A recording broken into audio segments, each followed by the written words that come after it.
Welcome to another K6 Office Hours. I'm Nicole van der Hoeven, and today I have the same people that I had on last week. That is my colleague Paul Balog and Viktor Farcic.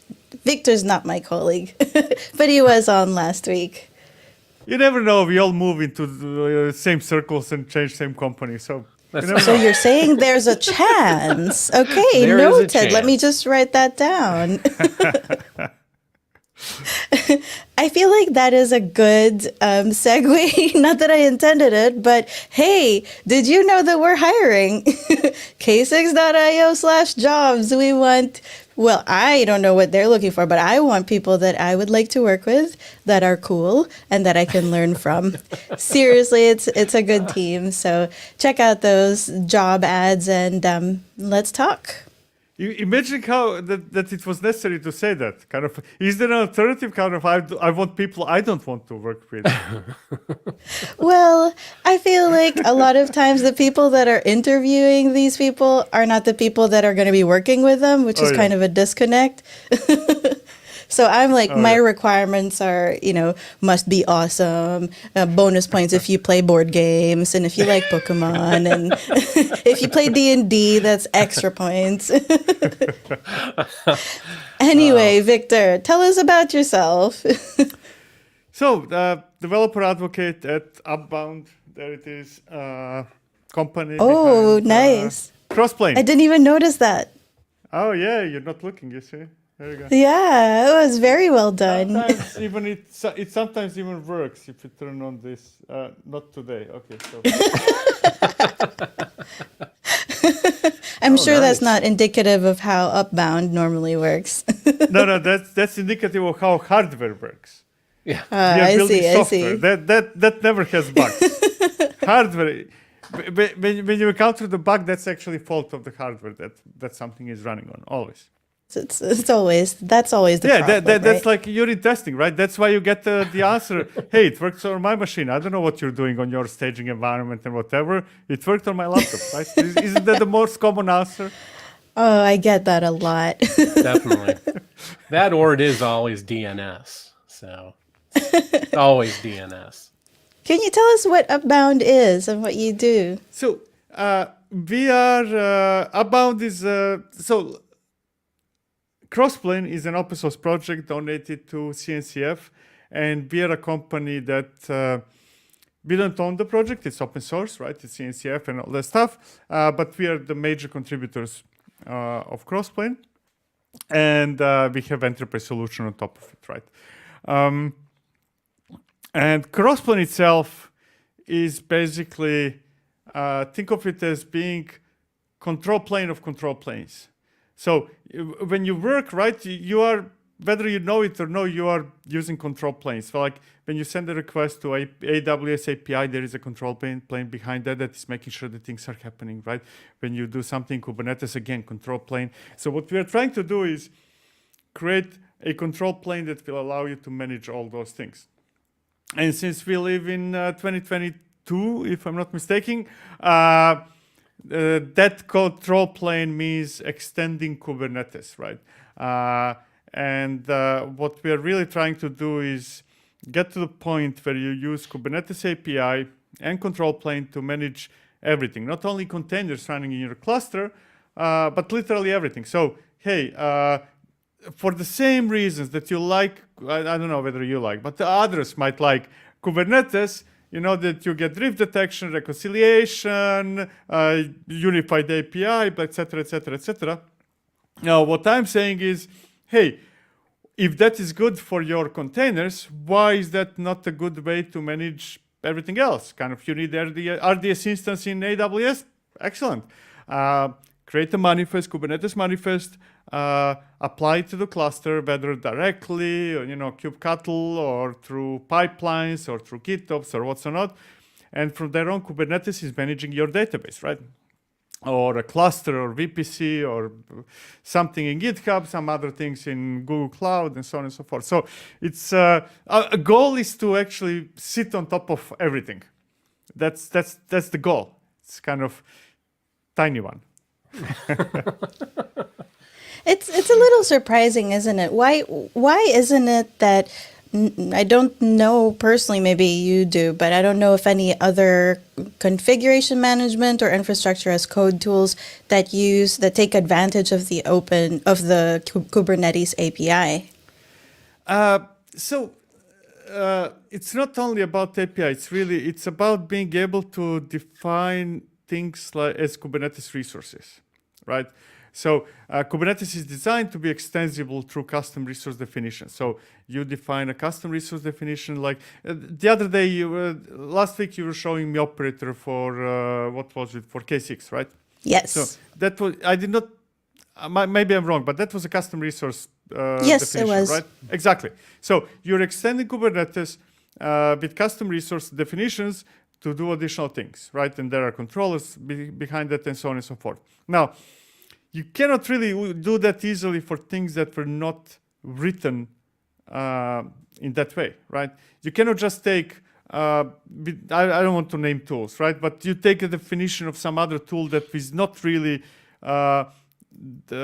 meant to be defined as Kubernetes resource and just find it in Kubernetes. You can definitely do that. We all do that.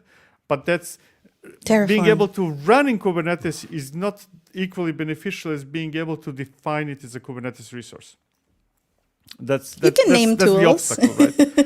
Yeah, We're all friends I don't here. like negative campaigns or anything like that. No, I think, so yeah, so last week we were talking about, for those who aren't here, we were talking about why K6 belongs in a DevOps toolkit, but load testing is like a small part of the whole performance and reliability story. And Viktor in particular is an expert at making Kubernetes clusters production ready, because there's a lot to it than we might think. Can we talk about the history of configuration management in general first? Oh yeah. It all starts by you discovering a button somewhere, and you clicking a button until there is no tomorrow. And over time you discover, when I say over time, actually, I don't know, like 20, 30 years, right?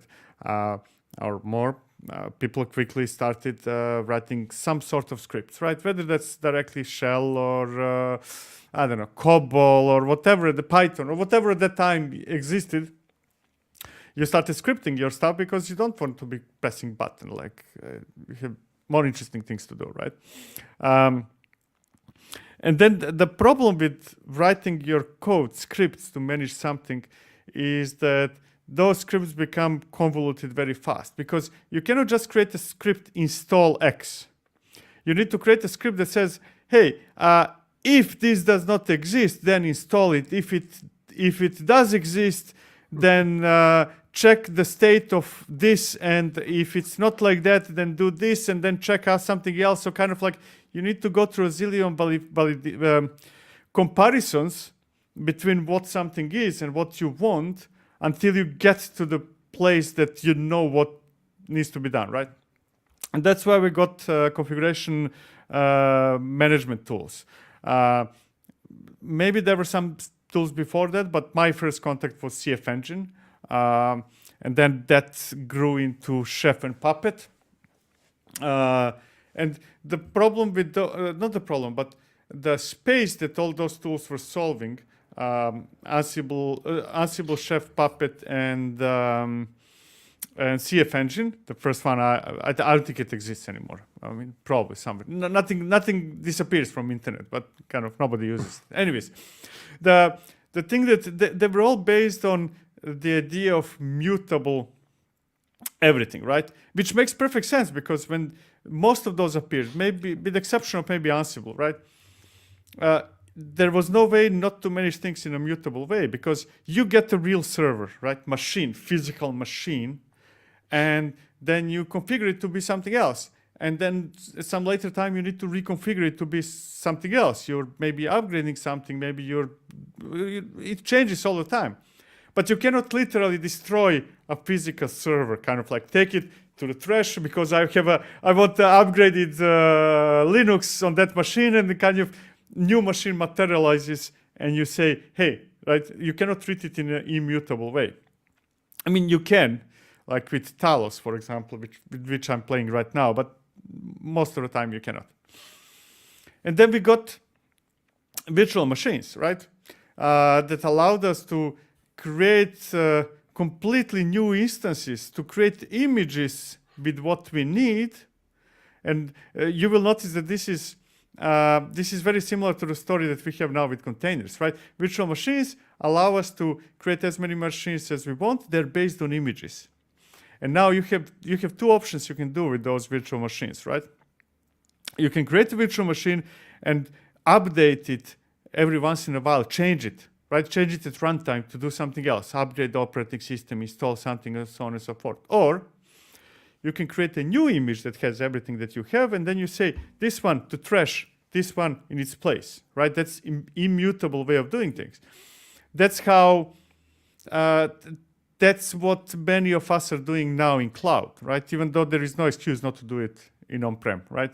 But hey, when you want to upgrade your nodes of your Kubernetes cluster, what do? You don't upgrade nodes. You really spin up a new node based on a upgraded version of Kubernetes or whatever, shut down the old one, repeat.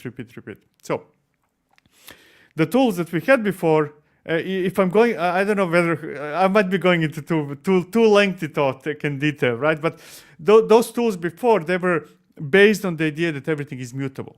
And then we got tools like Terraform, followed with Pulumi and a few others that have a different approach.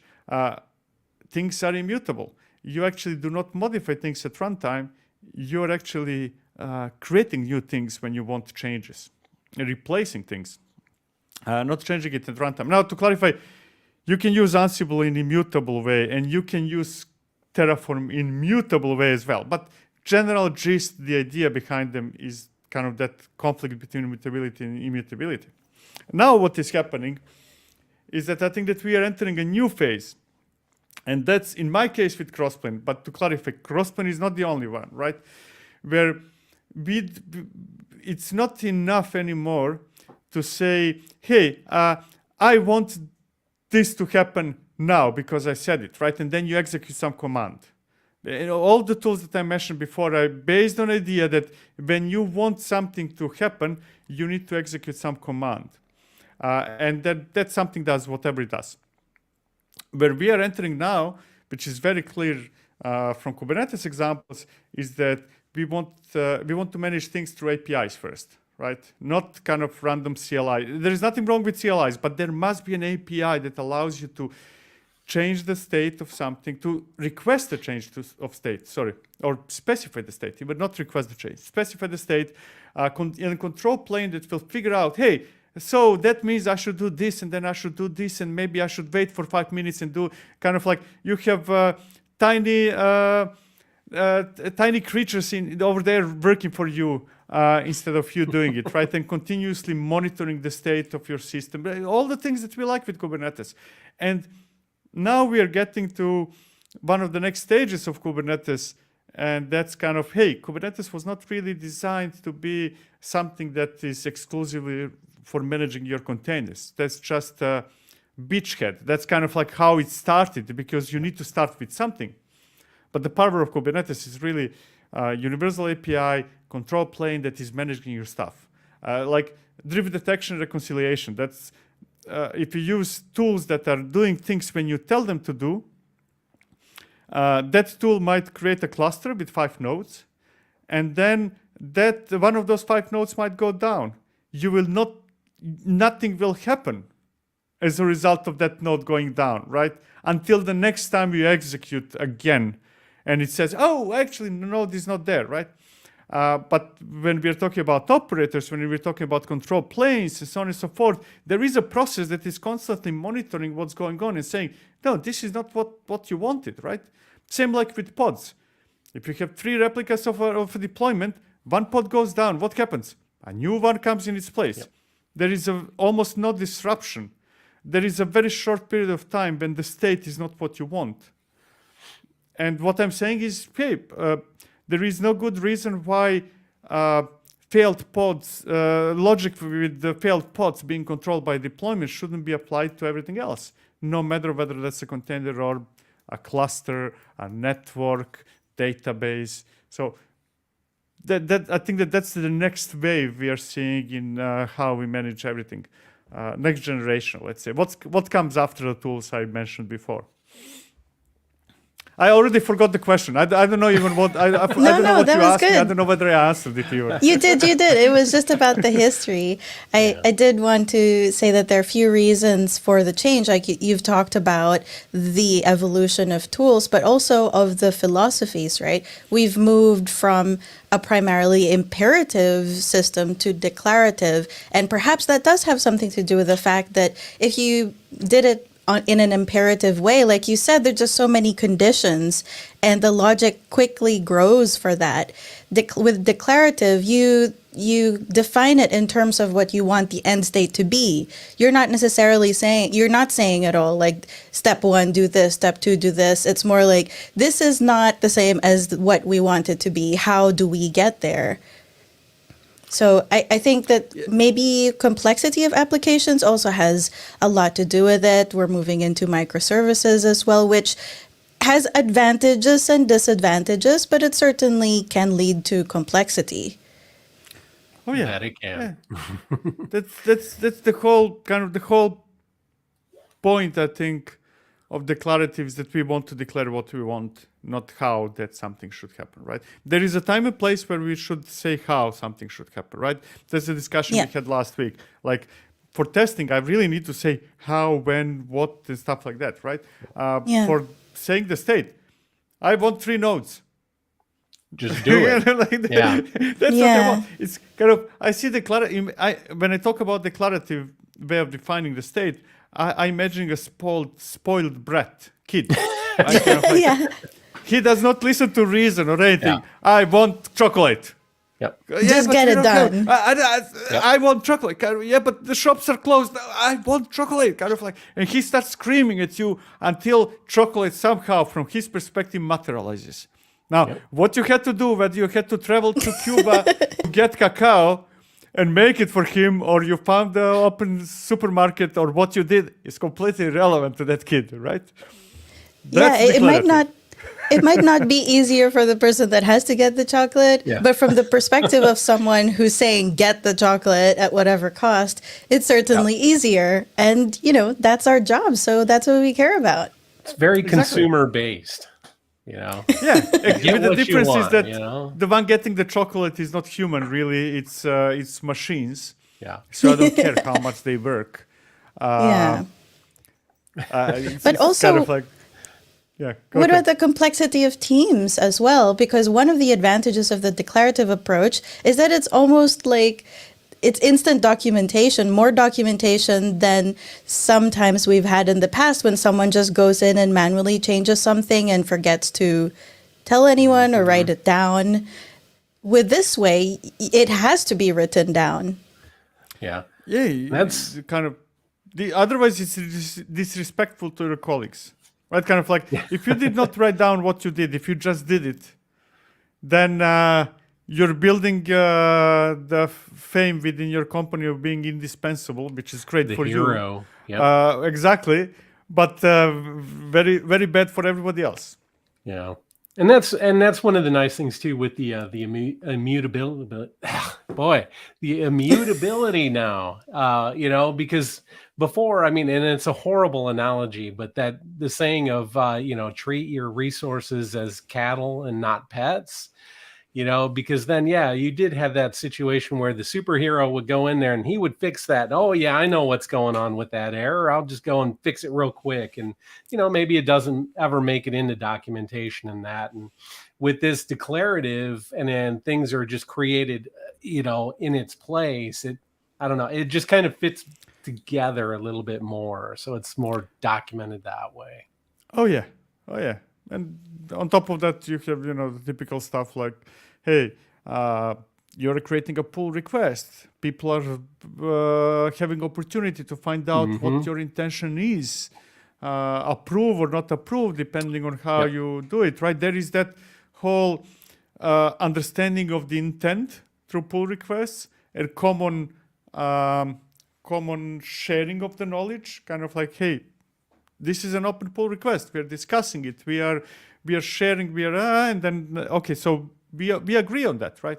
Yep. Now that can take a minute. That can take a week, depending on what it is and how you're organized. But I'm a huge. I kind of feel that the real knowledge sharing is not really Slack and I don't know anything else. It's Git. It's Git. That's how Yep. we truly share. Yep, absolutely. Well, why don't we jump into your demo? Because I get the feeling that we could all talk about this for a while longer. Okay. Let's do it. Let me just see what. So what I are you want. going to show us today? Okay, so how much time do I have? 40 minutes, give or take. Let's Yeah. say 30. Okay, so what I'm going to focus now, not on I can share, how I can manage things with Kubernetes resources and how I can use Crossplane to create something. What I'm going to show you focus on is actually something that I haven't mentioned yet, and that's shift left, right? Let's imagine that I'm an operator and I will be changing roles. So my goal is not actually to wait for you to tell me, hey, I need a cluster, or hey, I need this application deployment, or I need whatever I need. My goal is today going to be to enable you, hypothetical somebody else, to be able to do things yourself to the level that you're comfortable with, complete freedom, and yet without going into details you don't care about, right? So I will try three things, right? To create and manage a cluster, to create and manage applications that has certain dependencies, and the third thing is to do what matters in today's session, and then actually to enable people to monitor and collect logs and do all the good things we do with Grafana. That should be, I should get a big thumbs up now, right, for that. Yeah, there we go. So let's say that I want to create a cluster, right? I want to create a cluster in AWS, EKS cluster, for example. Sorry, wrong one. Cut infra, I have it here. There we go, right? Now, to create a cluster in AWS, I need to create an EKS cluster, I need to create a node group, internet gateway, security groups, VPCs, madness, right? Complete madness. So somebody else already created something, a completely new resource definition called composite cluster, right? This does not come out of the box. This is up to SREs or DevOps or operations or whatever we call ourselves to create, and I am now consuming that as a service, right? And I'm saying, I want a cluster in AWS. I could have changed this to Google Cloud or Azure or whatever is implemented as this new thing called composite cluster. And I'm saying I want medium-sized nodes. I do not know what medium means. I don't know whether that's T3 something or whatever that means in AWS. I just know that it should be mid-size. And I want to have the cluster that starts with 3 nodes. And I want to enable GitOps. And for that, I'm going to choose to use ArgoCD. Again, I do not know about the details. I do not know how all that is going to happen. I'm just saying, like, I'm that spoiled brat from before. I want GitOps, right? And my repository is going to be this one. I do not care about the details. I do not care about anything else. Now, what I would need to do now is to push this to a Git repository. I will not interact with my Kubernetes cluster directly in any form of way, right? Except in read-only mode. I'm not going to push this to Git for a simple reason, because it takes around half an hour for AWS to create a cluster and install everything and stuff like that. So I did that before this demo. So I'm cheating a bit. I pushed the file that I showed you before I joined this session. And as a result, let me see, where do I have this? I have it somewhere. Let me find it. As a result of me pushing that definition, here we are, I got, where are we? Here. ArgoCD that took over that those 20 lines of YAML. And here it goes. You see this guy, ATM EKS? That's the one that I pushed. Crossplane, on the other hand, figured out that you should create all this stuff, right? Whatever that stuff is. A lot of things that I, as a developer, do not care about. And I also pushed that definition that says GitOps, And Crossplane created all the things. We call it composition, right? That's a way for somebody to compose different resources into something meaningful to everybody else. And I got all those things working. And now, if I move this screen away, that was a lot of ingredients in the chocolate bar. Yeah, so look at this. So I'm now operator, right? I want to see the details of what Viktor did with those 20 lines of YAML. And I need to be very patient because it takes a while. There we go, right? The result of those 20 lines of YAML is the composition that somebody created. It's a service. Think of it as a service that created roles, policy attachments. It installed a bunch of stuff in that Kubernetes cluster because it's not only about having a cluster, it's about cluster being production ready. It installed some additional Helm charts. It created a node group, a cluster, subnets, security groups, route tables, VPCs, internet gateway, right? But I don't care about that as a developer. That's a service. Just as you don't care about hypervisors when you use AWS as an operator, right? You care about creating a VM, not what's happening behind the scenes. The same thing is applying here. And now let's say that I want to. Let me actually quickly show you how that happened. As an operator, as a SRE, whatever we're called. In advance, I created an open API schema that says, hey, I'm going to create a completely new resource for you. That resource is going to be called composite cluster, what I showed you before. It's going to have some specification. That specification will have an ID and some parameters, which is version, node size, and minimum number of nodes, right? So this actually is what tells Crossplane how to create a new custom resource definition that I can use later on. And then we have implementations of that CRD, this is one of them, right? I have Google implementation, I have Azure, this is AWS, which I'm using today. Let's do more actually here. That has all the details, all the things that you have to do no matter which tool you're using, right? You have to create a cluster, EKS cluster. You have to create a node group, right? You have to accept some user input, like node size, transform it into whatever AWS understands, transform medium to what AWS understands, create a role, another role policy attachment, another attachment, stuff, right? There's a lot of it here, right? And also when that cluster is created, I'm going to install things like some service accounts and some Helm charts and so on and so forth, right? I'm packaging all this, all the things that I as operator think is important, and then abstracting it by giving a new interface to everybody else with the things that matter to them. Because let's face it, if you find me a company where more than 1% of people care about subnets, I will stand corrected.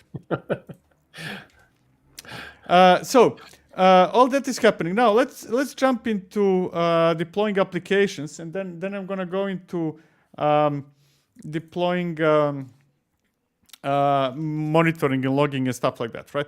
So first I'm going to get secret from the cluster. You can ignore this command. You can ignore the next one, which I'm going to use to add my AWS credentials. What does matter, ignoring all that, let me clear it. What does matter is that new cluster is production ready. And it has already all the tools, everything needed, including ArgoCD. And I can show that to you. If I do, I need to pull here, say here, localhost 8080. This is ArgoCD, and you might be saying, hey, I already saw ArgoCD, right, a second ago, but you didn't. That was the management one. This is now a completely new one of the cluster that I created that has nothing, right, nothing. It is already configured to watch certain Git repositories, but there is nothing in it, right, because I didn't do anything. This is now just ready for me to use as a developer, right? So let me deploy an application, right? And how would I do that? Now with applications, we have the same problem like with everything else. If you want to deploy an application in Kubernetes, what do you need to do? Create a deployment, create a service, maybe virtual service, maybe gateway, maybe ingress, maybe storage, There is a lot of things that you need to assemble into from different types of resources in Kubernetes to get something that resembles application, maybe, if you're lucky, right? So what I did, again, because I'm a nice person, as an expert in Kubernetes, let's say, for everybody else, I created yet another 2 compositions. And here I'm just using compositions instead of dealing directly with all the all the building blocks. And I'm saying, hey, I as a developer, I want to create something that is exposed to me as a service, and that something is called app. That application will be backend with the database. It could be, I could have different flavors of that application, and I do, like front end, backend with database, and so on and so forth. This is the image, this is the port, and this is the address through which that application should be accessible, right? And bear in mind, this is all kind of none of these things come out of the box in Crossplane. This is whomever is creating platform in my company is actually defining those things. Mm-hmm. And I want an SQL server that will be local in Kubernetes, right? And a few parameters. Again, I want Postgres 13.4, right? Now, how will I do that? And remember, I said that no interaction directly with the cluster. I don't need to interact with the cluster. I need to interact with Git. I will copy this to the directory appdev. That's the directory that I defined at the very beginning as the directory that should be monitored. I will push that to Git. And that's about it. And I'm going to forget about it now. I will get back to that later because I want to move now. I just defined an application running in development environment. Now, next, what I want to do is define an application running in production, right? And here we are, backend AWS, I think Postgres, no claim. Here we are, right? And this is almost the same thing as the other one, but there are always some small differences between production and other environments, right? Like in this case, I'm saying maybe different host. Or, and this is now important, I'm saying, hey, in production, the database shouldn't be running inside of that development cluster. It should be running as a service in AWS. The definition is exactly the same, but what will happen as a result of choosing a different composition, different implementation, the result will be completely different. So this is the same as the previous definition with this exception, and the result will be completely different. The first case will be in development environment, database running, Postgres running in Kubernetes cluster, and here I'm saying, no, I want implementation of that same implementation, but running as AWS service, RDS. So I'm going to copy this to this directory. I'm going to add that. I'm going to commit that. Oh, what did happen here? What did I do? Commit -m, okay, and push. Right? So I'm pushing that to Git, and GitHub. now let's see.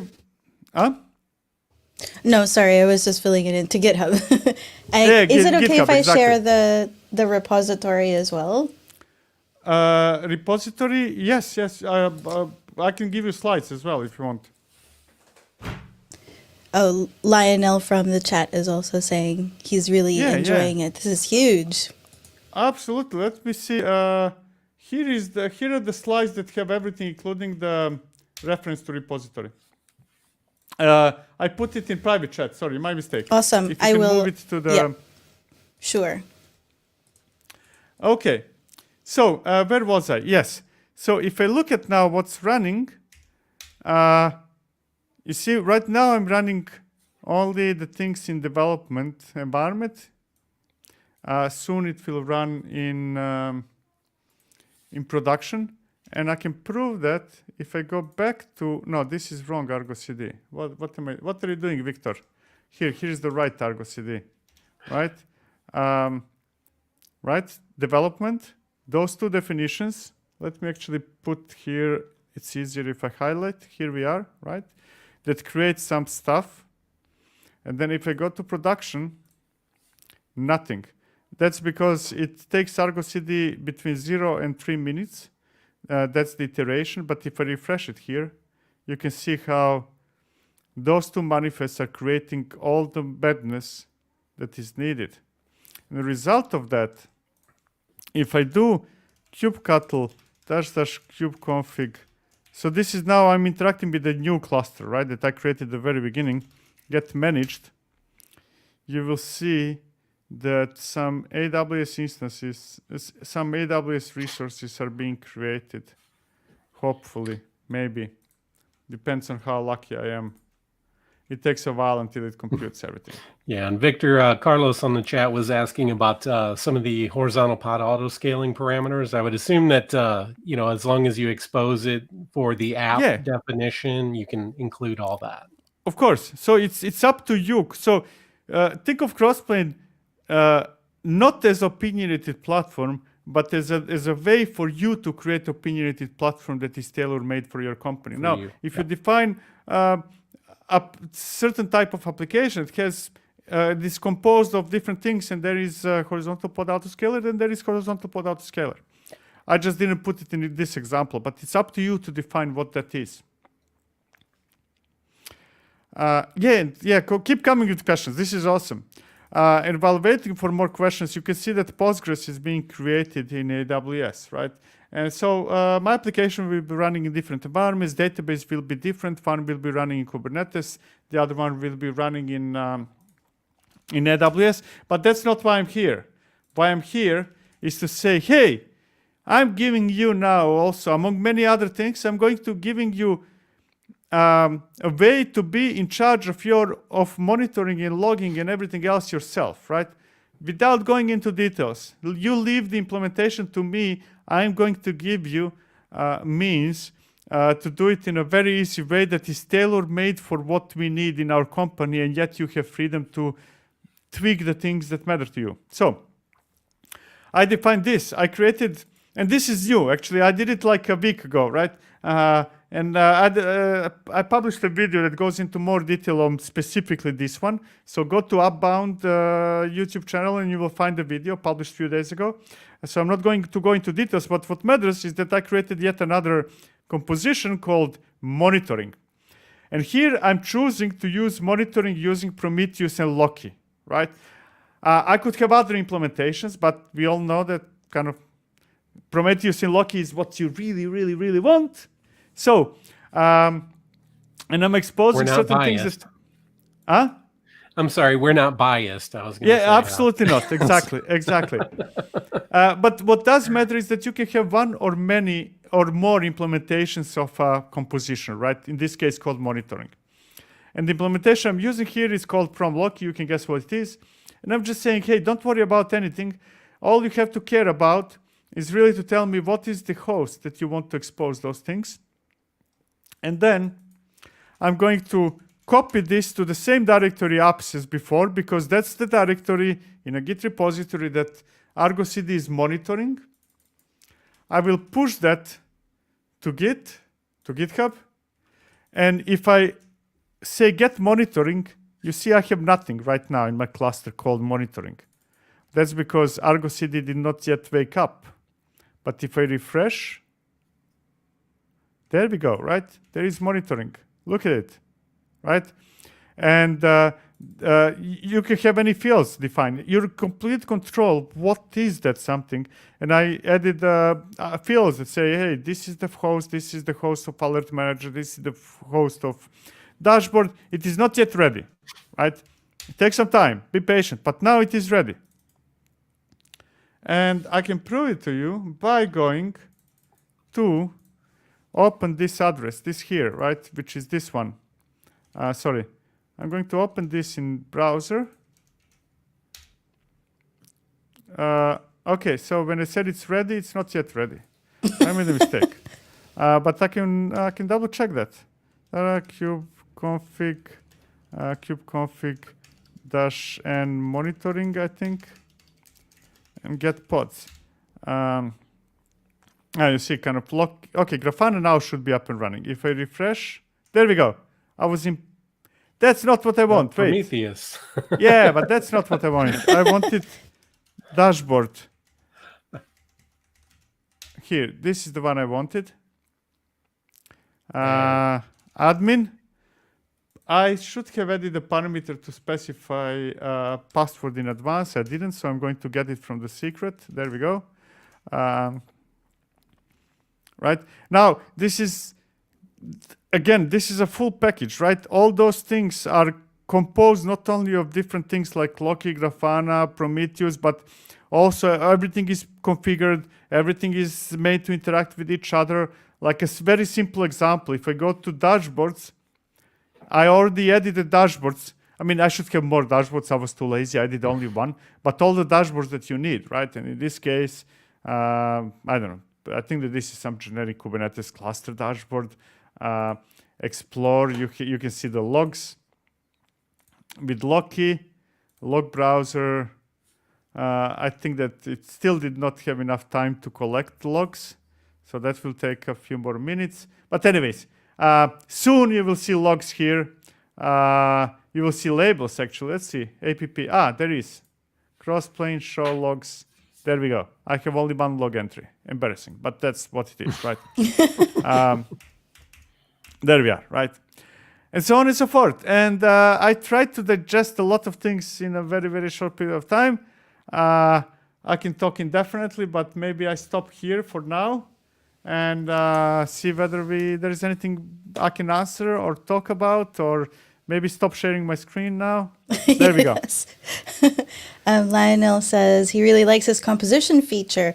He's new to Crossplane, but any thought on using something like the Ansible operator to create CRDs and to do the composition? Yeah, I mean, you can definitely use Ansible operator. I don't know how to say it's not good without blaming it. Yeah, so kind of Ansible is not, it's what I said at the very beginning of the conversation. Ansible is great, but it's not designed to run in Kubernetes, right? So yeah, so Ansible operator is basically an operator that runs Ansible in a loop behind the scenes, right? And it gives you certain, I mean, it's good, right? It's not bad, just it's not nearly as good as what we do with Crossplane. Mostly not because we are better than Ansible people or any of those things, simply because we started later. So kind of we designed it to be from day one Kubernetes, not because better or worse or any of those things, right? There is always simply advantage of something being designed for something instead of something being adapted to something. Yeah, because like you said earlier, there are ways to use a tool that can kind of do the same thing, but then it's a question of how much are you going to have to do to get it to that point. Exactly. And by the way, the thing we're doing with Crossplane, kind of extending Kubernetes to manage everything, that is coming for sure. I mean, Google is working on that, AWS is working on that, Azure is working on that, VMware is working on that. Kind of like we're all converging towards the same point, and that point is Kubernetes Universal API, Universal Control Plane.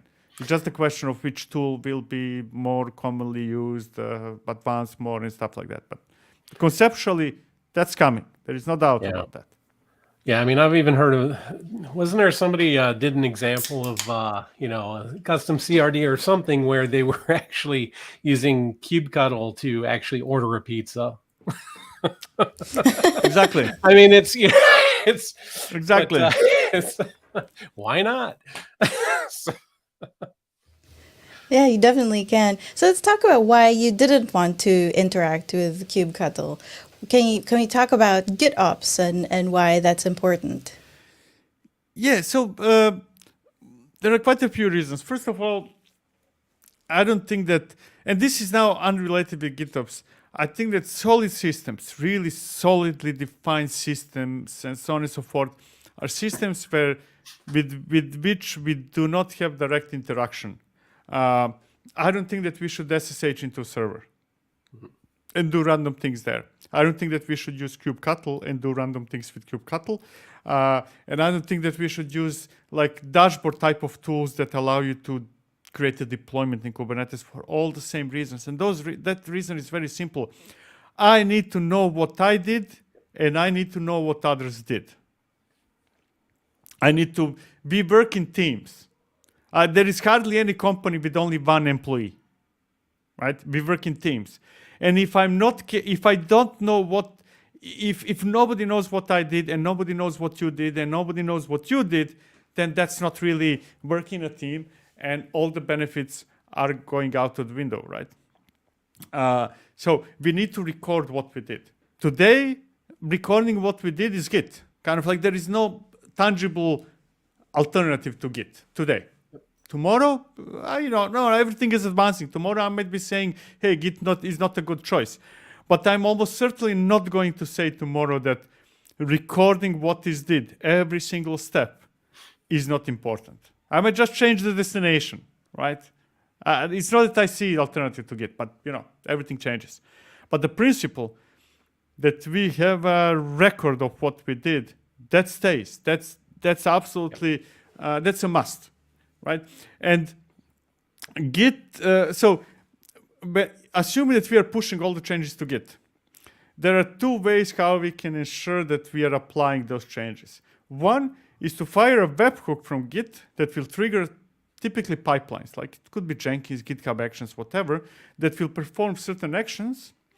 And among other actions, those actions could be building a binary, container image, running tests, right? Deploying to production. Now, some of those actions I named are actually one-shot actions, right? Some of the things I named should be happening once and once only. We build a binary only once for every commit, right? We run tests only once. I'm ignoring the existence of flaky tests now that you need to re-execute indefinitely until it works. So ignoring that for a second, right? But then some steps in that life cycle, they're not one-shot executions, because when I say I want this release running in production, that means that what I'm really saying is that I don't want to say I want you to install this release in production, and what happens after that I don't care. What I'm really saying is that from now on until the end of time, or until I change opinion, this is what the state should be, right? And in that case, I cannot guarantee that by executing some operation only once, right? Because the situation changes all the time. I need a process that will be monitoring those two states. I need a process that is continuously looking at what is in Git and looking at what is the actual state. AWS, Azure, on-prem, I don't care what it is, right? And comparing those two and saying, okay, it's not okay, right? And do something. And this is a feature that we had in the past and we lost it. I don't know, you two or people watching this video right now, if you remember Chef and Puppet. Chef and Puppet did precisely that. There was a server that was monitoring some sort of information. I think it was SVN at the time. Doesn't matter, whatever it was, right? And making sure that that's continued. We had GitOps with Chef and Puppet, right? In a way, even though most of us did not use Git at the time. And that kind of got lost with Ansible and Terraform and Pulumi and so on and so forth. And now we're going back to those things being. I just think that at the time Chef and Puppet did it, it was too early. There were too many problems with that. Now, especially with Kubernetes that enables the drift detection, reconciliation, those processes are already kind of baked into the platforms we have. So it's a bit different situation, but conceptually it's the same thing. I have a process that is making sure that A and B are the same all the time. So that's the difference in my head between one-shot execution, kind of like I run tests, right? I'm not going to, now I'm saying silly things. There are cases where I want to run tests continuously, but that would be already monitoring production rather than tests. But yeah, tests I execute once. I build binaries once. States I manage all the time. It's interesting to see the parallels between, ops infrastructure being defined as code and moving to GitOps, and testing as well, load tests being defined as code and moving into test ops that way, I've always thought that it makes a lot of sense for tests to be part of the code because it is code as well. And why shouldn't that be something that we want to version? Like things that you're saying, like, how do I know what my colleague did? Well, it's the same thing for testing, right? How do I know what crazy test Paul ran? If it's all in Git, then it's an easy source of truth. Yeah. And collaboration, right? I think that Yes. in the past, we had a lot of tools that had some kind of source of truth. I remember, you might need to correct me, a long time ago, there was some Python testing framework, Robo, doesn't matter. Anyways, I don't it has know. its own kind of database, and many testing tools had its own source of truth, some kind of database where everything is stored, all the test cases, right? And that's kind of a Gitish thing type, but the problem with that is that it's completely separate from anything else. Yeah, Kind I of was like, going to say, it's yeah. only for you. And when I say Yeah. for you, I do not necessarily mean like you a single person, but kind of like it's something that only testers have The access testing to, right? function, I yeah. don't want that.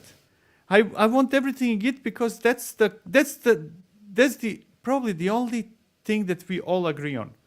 Kind of, Yeah. if let's say Paul, you're a developer, I'm an operator, and you're a tester, there is no way that we are going to agree on tooling. The only thing we all agree today. I mean, you might be liking AWS, you might be liking Google, right? You might like Python, I like Go. The only thing nobody disputes is Git. I hope. I mean, Unless- if anybody unless for those disputes, subversion he will holdouts. be No, fired. Lionel has a quick question. Any resources to learn more about Crossplane other than the official documentation? Other than official documentation, I publish videos on DevOps Toolkit, and I publish videos on Upbound channel. So DevOps Toolkit or Upbound, search for it in Google. I'm too lazy to get the link. Nicole I is already nice. did give it to him. Oh, okay, there you go. And you'll find a lot of stuff over there. Yeah.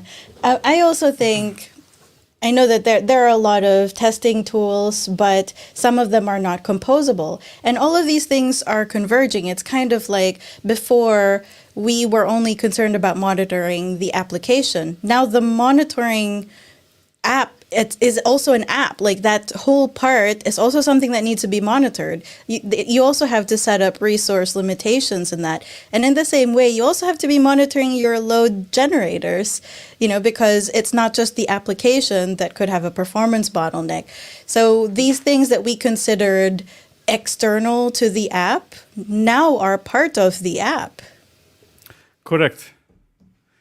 I mean, I think that industry started as with a very tribal attitude, and we're slowly learning how actually that tribalism is not a good idea. Yep. Maybe tribalism might be the biggest problem we have in our industry right now. Yep. That's why, you don't let the people into SSH into those containers or whatever. And then so the configuration doesn't drift. And no, it's all the source of truth. Joe knows what he's doing. Kind of leave Joe alone. We'll trust Joe. Yeah. Yeah, kind of like Joe. Nobody ever saw Joe, but he must be good. A question, how do you create some kind of preview or one-shot environments for PRs using what you've shown? Oh, that's easy. So it depends on the tooling you use, but if you use, let's say, ArgoCD, you create the ArgoCD application manifest, which is essentially points to a repository with the manifest, and maybe overrides few things. You create a new application file, push it to Git, you get a new environment. You get that application deployed somewhere, better as a separate namespace or a new namespace or whatever, right? And then when you close that pull request, you remove it from Git, and then it disappears. Now, This is it's a bit actually more my use complicated. case for it. There you go. I mean, Because as a tester, it's helpful for me to be able to create my own kind of environment. Maybe I don't need absolutely everything in it all at once. Maybe I need like just some components also with some stubs or whatever. And why can't that go into the same repo? Exactly. I mean, I don't know how much people do that yet. I remember from the days of suffering that I had in the past. You know, when you have one development environment and then 100 of us need to coordinate, kind of like, hey, can I deploy now my stuff over there? Kind of, no. See, John is still kind of like doing something. No, kind of going to queue, kind of like, and then we spend 3 hours every day coordinating. What can go there? Yep. And compute is so cheap and so easy today that, hey, you need an environment, you get environment. You need environment, you get environment. Every pull request gets an environment, right? We can make it serverless. We can make it shut down when it's not used and kind of brought back up when the first request hits it, right? And so on and so forth. We can make it cheap, and yet every pull request should have an environment. Kind of like, I'm very religious about that. Otherwise, how do you coordinate all that? Yep. It's probably cheaper to give every pull request environment than to have a person dedicated to coordination, you know. Yeah. And especially when testing is involved, obviously I'm always thinking about it in terms of the tester, but sometimes you can be paused for a week. Well, in the olden days, there was a possibility that you would not have work for weeks because you don't have access to the performance environment, and there was only one. I mean, that's just not something that most projects can afford, right? And what's even worse is, what if it was actually just a manual tester that needed that? They don't need absolutely everything. Maybe they're only testing a small component. But think about it also from this perspective. Sometimes people say, hey, it's expensive for me to have a new cluster now for this performance instead of the cluster we already have that you're waiting for, right? It's expensive. No, you just said you're waiting for a week. That's expensive. Mm-hmm. That costs money. That costs so much more money on many different levels than you getting a cluster. And we all know kind of getting a cluster is literally, if you have Terraform, Pulumi, Crossplane, doesn't matter what you have. Getting a cluster is literally a question of minutes. So everything else is just silly, right? And now I'm not saying that you should be running clusters when you don't use them. I think we should kill them. Yeah. We shouldn't spend more money than necessary. Yeah. But one thing is not spending money when it's not necessary. And the other is not being able to do the work because we want to save money. Kind of like, and the other alternative might even be worse. And that alternative is to just shove performance testing into some other environment that's being used for something else. It could be used for development or whatever, or some other form of testing. That's even more expensive because now it's not just my team, it's not just performance that's being shut down. It's also whoever else is using the same environment. And, performance testers tend to not go lightly on environments. Yeah. Like, that's kind of the point, right? Yeah, it could be your sales demo guy, and then he's out at a customer site showing the goods, and you're making it look bad. Yeah, literally, I never reuse any environment. I might be the only person that I don't have a cluster up and running. Like for this demo, create a cluster, do the stuff, destroy the cluster. Yeah. Kind of like once we finish this, destroy it. It's so easy. Yeah. And I think also for a tester to understand these concepts, even if I'm probably not going to be the one managing this for the whole application going forward, as a tester, it also informs how I would test, to know how the infrastructure is defined. Because maybe there are already issues that I can see in the configuration before even deploying it. Exactly. I mean, again, for testing, especially for testing, it's very important to know what it is.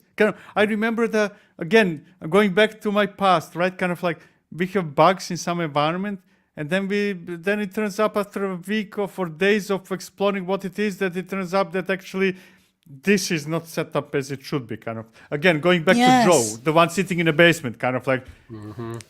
Yeah, and I had no idea what it is. And you were also saying earlier, right? Oh, but for me it works fine. Okay, here's the config. Here's the manifest file that I used. So that there's no argument of where was it or whatever. It's way more easy to reproduce defects. Yep. Now, I have another one on top of the hour. So I will Okay. have to leave here. Okay. Sorry for that. No Yeah, problem. Figure Sorry, out just got. who's scheduling these meetings Now, for you. no, this is now a complaint to Nicole. Nicole, when you put Yes? things in agenda, you need to put it not only 15 minutes earlier, but 15 minutes later. after. Otherwise, Okay. people get to me. Yeah. You know, thank you for so much, Viktor, for coming on the second time, and you as well, Paul. Thank you, everybody, for being here as well. Have a good weekend. All right, bye Cheers. everyone. Bye-bye. Bye.